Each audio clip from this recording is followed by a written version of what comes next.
অভিষেকের মা হচ্ছেন মমতাদির আপন মামাতো বোন। আমি তখন মুখে ব্লেড নিয়ে শুয়ে রয়েছি। আপনাকে যে টিকিট দেওয়া হলো না এবং তারপরেই আপনি তৃণমূল ছেড়ে বিজেপিতে চলে গেলেন, বলতে চাই না, এবার আমার ডেড বডিটা আপনারা নিয়ে যান। ম্যাডাম, ডেপুটি স্পিকার থেকে তো অরূপবাবু উপরে না, মন্ত্রী হতে গেল, দলকে কিছু দিতে হবে। মমতাদি সবুজ মোমবাতি হাতে বেরোলো, তখন বুদ্ধদেব বাবু খুব জোরে জোরে হাসছে। আমি সেদিন খুব কেঁদেছিলেন। সুব্রত মুখার্জি তিনি খুব ভূতের ভয় পেতেন। শুভেন্দু অধিকারী নেতৃত্বে আমরা সেরকম বাংলা একটা দেখতাম। পুরোটাই ভুল ছিল, কোনো ভুল ছিল কি, পুরোটাই ভুল ছিল। আর সবাই পারলে জয় শ্রীরাম বলো।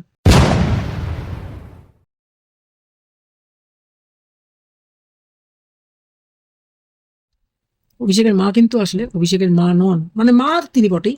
অভিষেকের মা হচ্ছেন মমতাদির আপন মামাতো বোন, কিন্তু তিনি একদম ব্যতিক্রম। ভাইয়ের বউদের তো অনেক কুটকাচালি থাকে, অভিষেকের মা এসবের যেতেন। অভিষেকের মা আমাদের খুব ফ্রেন্ডলি, গ্রহণ করতেন। আমাদের কোনো বিয়ে বাড়িতে যাওয়ার শাড়ি পরতে হলে আমি বলতাম, তখন বৌদি থেকে আলটিমেটলি তুইতে চলে এসেছি, লতা তোর একটা শাড়ি দিবি? লতা বললো হ্যাঁ, কোন শাড়ি পরবি নিয়ে যান। লতা গার্ডেন বা বিমল, তার সব দামি দামি শাড়ি দিন। লতার মতো ভালো বউ মমতা দিবাচেন তার কে? এখন অনেক বই রাজনীতিতে অনেক উঠেছেন বা কিছু, কিন্তু লতার মানে আমার খুব ভালো বন্ধু। ওই যে আমি লতার ঘরে প্রথম অন্ন খেয়েছি, আমি দিদিকেও পুজোতে পারলে দুটো শাড়ি দিতাম, লতাকেও দুটো শাড়ি দিতাম। এখন তো আমি আর বিজেপি করি, এখন আর শাড়ি দেওয়ার প্রশ্নই ওঠে না। আমার হোলিতে আমার বাড়িতে নারায়ণ পুজো হতো, আমি নারায়ণ পুজো করছি এই ঘরে, হঠাৎ কান্তি গাঙ্গুলি ফোন করছে, অয় তুই কি করস? এটা কান্তিদার কোনো, কে কান্তিদা? তখন বলছেন হ্যাঁ, তোর এলাকা ডুবতে চলছে, তুই এখন নারায়ণ পূজা করস? নারায়ণ পূজা থো ফেলায় না, আমার তো গাড়ি নেই। কান্তি দাকে আমি গাড়ি পাঠাইলে তুই আইতে পারবি? আমি কেন যেতে পারবো? আমি কান্তি গাঙ্গুলির গাড়িতে দিব্যি চলে গেলাম। কান্তি গাঙ্গুলি আমাকে বললো ডোমারিয়া রায়পুরে বড় ভাঙন ভাঙন দেখা দিছে। আমি ডোমারিয়া রায়পুরে তখন এমএলএ, আমি অনশন শুরু করলাম। পর সেচমন্ত্রীকে ফোন করছি, কেউ ফোন ধরছেন। তখন আমি ডিএমকে ফোন করলাম, ডিএম তখন ছিলেন আলাপন বন্দ্যোপাধ্যায়। তখন আমি বললাম সাহেব আপনি ইমিডিয়েটলি কিছু একটা ব্যবস্থা করুন। তখন ম্যাডাম, আলাপন বাবু অনেক শিক্ষিত, আনন্দবাজারের সাংবাদিক ছিলেন। আলাপন বাবু বললেন হোয়াট ডু ওয়ান্ট? তখন আমি বললাম আই ওয়ান্ট বাদ। আমি জানি না কিভাবে দেবেন, কি দেবেন। I want to talk to the chief minister of Bengal. তখন বুদ্ধদেব বাবু চিফ মিনিস্টার। তখন আলাপন বাবু বলছে, ইংরেজিতেই জিজ্ঞেস করছে আপনি কি করতে চান? আমি বললাম আমি কিচ্ছু করতে চাই না, এবার আমার ডেড বডিটা আপনারা নিয়ে যাবেন। আলাপন বাবু শঙ্কিত হলেন যে আলাপন বাবুকে আমি থ্রেট দিচ্ছি রীতিমতো। আমি তখন মুখে ব্লেড নিয়ে শুয়ে রয়েছি। তখন আলাপন বাবু ফোন করলেন ডাইরেক্ট আমার হাজবেন্ডকে, বললেন পার্থ আমি অধমের নাম আলাপন বন্দ্যোপাধ্যায়। তখন ও চিনতেন আলাপন বন্দ্যোপাধ্যায়। বলে হ্যাঁ সাহেব নমস্কার। বললো হ্যাঁ নমস্কার, আপনি আপনার ওয়াইফকে বোঝান। তখন আমি অত আপ টু ডেট মানে আমার হাজবেন্ডকে খবর দিচ্ছি। তখন আলাপন বাবু বললেন যে আপনি চিফ মিনিস্টারের সঙ্গে কথা বলুন। তখন চিফ মিনিস্টার বলছে সোনালি আপনি কি চান?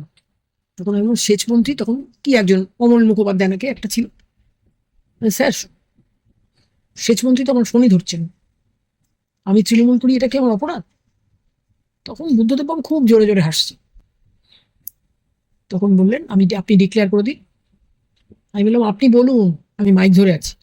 বুদ্ধবাবু বললেন আপনি কত টাকা হলে আপনার এই বাদটা কমপ্লিট হবে? 1 লাখ 2 লাখ টাকা, 40 লাখ টাকা চাই। বুদ্ধবাবু বললেন আমি আমার ফান্ড থেকে 40 লক্ষ টাকা দিয়ে রিং বাদ করে দিলাম। সেখানের মানুষ তো এখন আমাকে মাথায় করে রাখে। এখন আমি বিজেপি হলো, সেখানে যদি একবার পা রাখি, বলবেন, অনেকেই বলবেন যে দিদি আপনার এতদিন বাদে আমাদের কথা মনে হলো। আমি কৃতজ্ঞ সাতগাছিয়ার মানুষের প্রতি। 2021 সালে আপনাকে যে টিকিট দেওয়া হলো না এবং তারপরেই আপনি তৃণমূল ছেড়ে বিজেপিতে চলে গেলেন, এইটা আপনার কি মনে হয় দলীয় সিদ্ধান্ত নাকি কোথাও ব্যক্তিগত বা ব্যক্তি আক্রোশ থেকে সিদ্ধান্ত?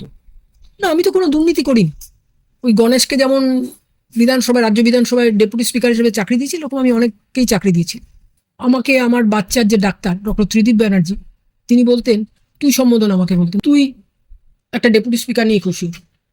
তখন আমি বলতাম কেন ডাক্তারবাবু, আমাকে তো ডেপুটি স্পিকার করেছে, মানে তুই একটা ডেপুটি স্পিকার নিয়ে খুশি? অরূপকে ববিকে কেমন দিদি মন্ত্রী করে দিল। ম্যাডাম, ডেপুটি স্পিকার থেকে তো অরূপ ববি উপরে না। আমি তো পুলিশ প্রহরা পাই, ব্যক্তিগত সিকিউরিটি পাই, কিন্তু আমি জানতাম না যে মন্ত্রী হতে গেল দলকে কিছু দিতে হবে। ডাক্তারবাবু হয়তো আমার সেটাই মিন করেছে। আপনার রাজনৈতিক জীবনের সবচেয়ে গুরুত্বপূর্ণ দিন কোনটি? যেদিন আমি ডেপুটি স্পিকার হই, আমি সেদিন খুব কেঁদেছিলেন। দিদি আমাদের সহকর্মী মালা শাহকে বলছেন যে দেখ মালা, সোনালিটা কি বোকা, এখন পুরো বিধানসভাটাই সোনালি কন্ট্রোল করবে। তখন আমি কাঁদতে কাঁদতে মালাদিকে বলছি, মালাদি তুমি জানো না আমি যে দিদির পাশে আর বসতে পারবো না। তখন মালতী বলছে, এই জন্য তুমি কাঁদছো সোনালি? বললাম, দিদির পাশে বছর খ্যাতির বিড়ম্বনা, কিন্তু খ্যাতিটাও তো মানুষ ভোগ করে। দিদিকে যারা পুজোতে কাপড় দিত তারা আমাকেও কাপড় দিত কাপড় পাওয়ার জন্য। দিদির পাশে বসে একটা গ্ল্যামার, ওই তো মমতাদির ছায়ার সঙ্গেই যাচ্ছে, এটাও তো মানুষ ভোগ করে। আপনি যে ছায়াসঙ্গী বলছিলেন, আপনি মমতা বন্দ্যোপাধ্যায়ের এমন ছায়াসঙ্গী ছিলেন, কিছু কিছু সংবাদপত্র আপনাকে দিদির বডিগার্ড বলে উল্লেখ করতো সেই সময়। সবাই সবাই জানতো আমি বডিগার্ড। আমরা আন্দামানে গেছি, সবাই নির্মলেন্দু ভট্টাচার্য, অশ্রুকণাদি তারা গেছে। নির্মলেন্দু ভট্টাচার্য বলছে, আপনি বডিগার্ড না? না নির্মলেন্দু দা, আমি তো দিদির ছায়া সঙ্গী। বলে, ও আপনি সোনালি গো, দাঁড়ান দাঁড়ান দাঁড়ান, আপনি দিদির সঙ্গে আপনাকে তো নমস্কার করতো। এখন যদি তৃণমূল ছাত্র পরিষদের সেই দাপুটে নেত্রী যুবতী সোনালী গুহর সাথে দেখা হয়, তাহলে আজকের সোনালী গুহ তাকে কি বলবে? সাবধান, নাগিনীরা চারিদিকে ফেলিতেছে বিষাক্ত নিঃশ্বাস, শান্তির ললিত বাণী শুনাইবে ব্যর্থ পরিহাস, যাওয়ার আগে তাই ডাক দিয়ে যাই, দানবের সাথে যারা লড়াইয়ের তরে প্রস্তুত হতেছে না ঘরে ঘরে, সাবধান। আপনার মমতা বন্দ্যোপাধ্যায়ের সাথে কোথাও একটা গিয়ে একটা বেশ মজার ঘটনা ঘটেছিল, ভূত জাতীয় কি একটা হয়েছিল? সুব্রত মুখার্জি, যিনি এখন পৃথিবীতে নেই, তিনি খুব ভূতের ভয় পেতেন। তো তিনি আমাকে জিজ্ঞেস করলেন, বা মমতাদিকেও জিজ্ঞেস করলেন, হ্যাঁ রে মমতা, তোরা কোথায় আছিস? তখন মমতাদি বললেন, সুব্রত, আমরা মজুমদার নিবাসে আছি। সুব্রত মুখার্জি বললেন, মজুমদার নিবাসে তো ভূতেদের মিটিং মিছিল হয়। সোনালি শোন, মমতা যদি তোকে ডাকে, তুই কিন্তু মমতার পাটা লক্ষ্য করবি, কারণ ভূতেদের পা কিন্তু উল্টো দিকে থাকে। এবার হঠাৎ দেখছি খস খস খস খস করে একটা আওয়াজ হচ্ছে, বেশ অনেকক্ষণ ধরে হচ্ছে। আমি, দিদি, তারপরে দিদির বাড়িতে একটা মেয়ে থাকতো, সীমা বলে, আমরা সবাই গেছি। তখন দিদি আমাকে ডাকছে, সোনালি সোনালি। তখন সেই মেয়েটার নাম সীমা। সীমা বলছে, সোনালি ভূত ডাকছে, কিন্তু একটু দিয়ে কথা বল, ভূত ডাকছে কিন্তু, চুপ কর, উঠতে হবে না। হঠাৎ দিদি বলছে, এই হারাদি, তোকে আমি এতক্ষণ ধরে রাখছি। তখন বলছি, দিদি আমি তো জাগাই, তাহলে সারা দিচ্ছিস না কেন? বেশি জোরে চলছে, পাখাও চলছে, শুনতে পাচ্ছিস না? খস খস খস করে একটা আওয়াজ আমরা শুনেছি, কিন্তু অনেকক্ষণ ধরে আমরা শুনছি। সীমা আমি, আমার তো ভীষণ ভূতের ভাব। সীমা আমি সব কটা লাইট জ্বালাতে জ্বালাতে গেছি, বাথরুমে সব পাখা ছিল, তাতে বাথরুমের যে সিনথেটিক পর্দাটা সেটা খস খস খস খস করে আওয়াজ হচ্ছে। তারপরে সীমা আমাকে ধরে হাসছে, আমি সীমাকে ধরে হাসছি। একটা মজার ঘটনা।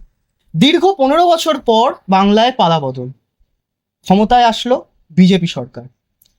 নতুন সরকারকে নিয়ে আপনার কি মূল্যায়ন বা আপনার কি আশা প্রত্যাশা আছে? আমার আশা তো অনেক। আমার আশা, যে মানসিকতা নিয়ে আমরা তৃণমূল কংগ্রেস করেছিলাম, শুভেন্দু অধিকারী সেই মানসিকতা নিয়ে বাংলাকে আবার নতুন পথ দেখাবেন, আবার বাংলা সোনার বাংলা হিসেবে পরিগণিত হবে। আমি তো মহামতি গোখলেকে প্রত্যক্ষ করিনি। মহামতি গোখলে একসময় বলতেন, what Bengal thinks today, India thinks tomorrow. Suvendu Adhikari নেতৃত্বে আমরা সেরকম বাংলা একটা দেখতাম। বারুইপুর কাণ্ডে আমরা দেখলাম একজন প্রধান অ্যাকিউজডকে এনকাউন্টার করা হলো, আপনি এটাকে কিভাবে দেখছেন? দেখুন, আমি তো প্রথমে একজন মা, পরে আমি রাজনীতিবিদ। আমি প্রথমে একজন মা। মমতাদি সবুজ মোমবাতি হাতে বেরোলো। তিনি যদি এই মোমবাতিটা আগেই প্রজ্বলন করতেন, তাহলে বারুইপুরে আজকে ওই বাচ্চাটাকে এভাবে চলে যেতে হতো না। শেমফুল অন মমতাদি, ভেরি শেম। হ্যাঁ, এই যে আপনি যেটা বললেন, তো আমরা তৃণমূল সরকারের ক্ষেত্রে বহুবার দেখেছি যে বিভিন্ন সময়ে যে ধর্ষণের মামলাগুলো হয়েছে সেখানে বারবার ভিকটিম ব্লেমিং বা দেখুন লাভ অ্যাফেয়ার ছিল, কিংবা মেয়েটা 8টার পর কিছু, এই জাতীয় কথা বলা হয়েছে। তো নারীদের প্রতি অপরাধের ক্ষেত্রে পূর্বতন সরকারের কি কোথাও কোনো ভুল ছিল? পুরোটাই ভুল ছিল। কোনো ভুল ছিল কি? পুরোটাই ভুল ছিল। নারীরা হচ্ছে একটা নতুন প্রাণকে পৃথিবীতে আনে, তাদেরই যদি আমরা সুরক্ষা দিতে না পারি, তাহলে তো আমরা নিজের ঘরের মেয়েদেরই সুরক্ষা দিতে পারবো। আপনি একজন সিনিয়র পলিটিশিয়ান, আমাদের মতো যুবকরা বা যুবতীরা যারা কিনা এই বয়সে রাজনীতিতে আসার কথা ভাবছে, ভবিষ্যতে রাজনীতিতে আসার কথা ভাবছে, তাদের প্রতি আপনি কি বলতে চান? তৈরি থাকো, তবে ওই যে বলছি, সাবধান, নাগিনীরা চারিদিকে ফেলিতেছে বিষাক্ত নিঃশ্বাস, শান্তির ললিত বাণী শুনাইবে ব্যর্থ পরিহাস, যাওয়ার আগে তাই ডাক দিয়ে যাই, দানবের সাথে যারা সংগ্রামের তরে প্রস্তুত হতেছে ঘরে ঘরে। তৈরি থাকো, আর সবাই পারলে জয় শ্রীরাম বলো, জয় শ্রীরাম, ভারত মাতা কি জয়। আমি তো এখন সদর্পে বলি, জয় শ্রীরাম, ভারত মাতা কি জয়। অনেক অনেক ধন্যবাদ আমাদেরকে সময় দেওয়ার জন্য। আপনি যদি একটু বলেন সাবস্ক্রাইব করতে, কারণ সবাই দেখে কিন্তু কেউ সাবস্ক্রাইব করে না। এই সবাই সাবস্ক্রাইব করো কিন্তু ভাই, এটা তোমার বড় বোন হিসেবে আমার আন্তরিক, তোমার বড় বোন হিসেবে আমার আন্তরিক একটা অনুরোধ। অনেক অনেক ধন্যবাদ আমাদেরকে সময় দেওয়ার জন্য। তোমরা ভালো থেকো। হ্যাঁ।